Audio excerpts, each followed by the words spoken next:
Hey, it's Rachel from All About Planners. So in this video, as you've probably guessed, we're going to talk about yellow pens. So I tend to avoid using yellow pens because the ink is usually so bad that you can't even read what you've written. And as you can see from all of these swatches, it's pretty much the case with just about every single pen brand. So I went and grabbed one of the yellow pens from each of the pen packs that I own. As you can see, there's quite a few. And I'm just going to go through, quickly pick out the ones that I recommend that I think are good, that you can actually see the ink after you've written, and some of the ones that I would really steer clear of. So my number one top pick, if you follow my blog, you'll probably know what I'm going to say already, would be the Papermate Inkjoy Gel, which is this one here.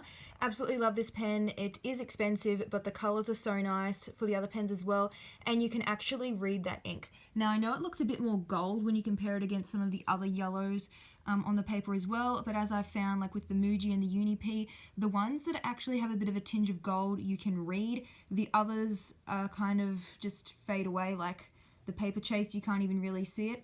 So tend to go for the gold, so the Papermate Inkjoy. If you want a cheaper alternative, then the Blot Gel pens are pretty much a carbon copy of it, but for a fraction of the price. If I just put the two side by side, you can see they're basically the same pen, just slightly different.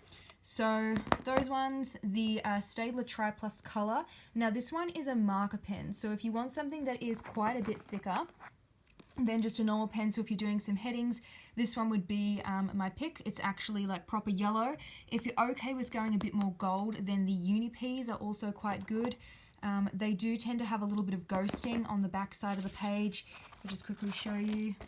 A little bit of ghosting, see, on the Unipea, but usually the yellow, because it's so light, doesn't really show through. That one did as well. That was the Pilot twin marker. Again, that one is more of a gold than an actual yellow, but the rest of it, because yellow is so faint, there isn't really any ghosting or bleed through.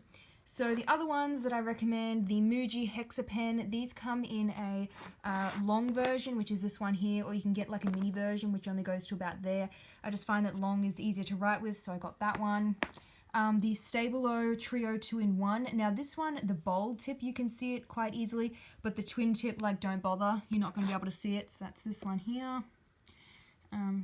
There, Stabilo. It's upside down, but you get the idea. The Sharpie pen in Fine, that one's not too bad. As you can see there, it's more of a yellow, and you can actually see that ink. What other ones did I want to point out? The Zebra Sarasa Clip. So that one looks yellow, but actually it's more... I don't know where that one's gone. Oh, there it is. That one looks more of like a gold color. So again, if you're fussed on yellow, maybe don't go for that one. It's more of like an orangey gold. The Stabilo .88. Now this one isn't too bad.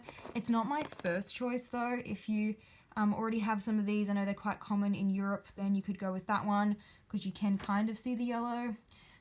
With the Papermate Flare, so I got the candy one, and it looks more of like a mustard color, and yeah, it does come out like that too, so keep that in mind. Sometimes the color of the pen lid does not accurately reflect the actual color of the ink, as you probably found with other pens as well, particularly green.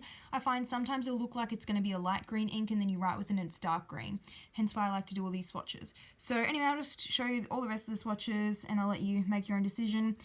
The Pilot Poplar Pastel. Now normally I avoid pastel and neon. I'm just not a fan of that usually. However, this one you can actually see the ink, albeit is very, very pastel-y, but you can see it against white paper, and it works really well against black paper too.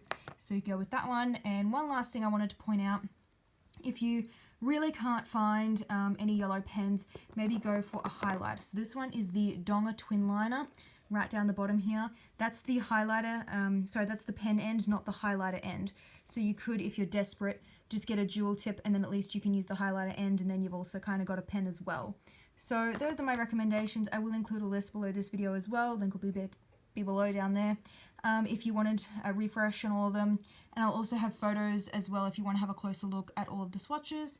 Don't forget to subscribe to my YouTube channel. I usually post a couple of planner reviews and pen reviews and all those kinds of stationery reviews a couple of times each week, and the subscribe button is below as well. See you in the next video.